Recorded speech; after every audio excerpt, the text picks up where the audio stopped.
Hey everybody, we're going to reset the maintenance light on a 16 Toyota RAV4. My name's Randy Wittes, and here we go.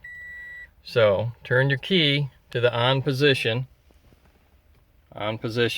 without starting.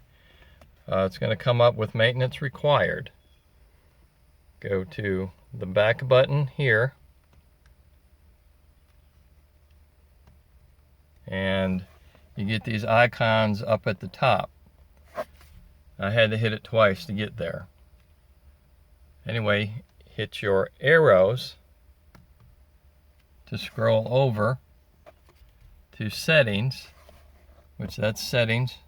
Okay, now we want vehicle settings, and hit this button here, and it brings up scheduled maintenance. So we're going to pick that button again, and we have scheduled maintenance, reset data, yes or no. I want to go to yes, so I'm going to hit the up arrow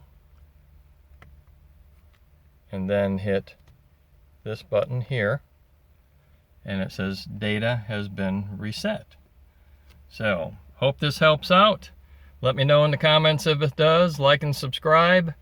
Thank you very much. See you on the next video.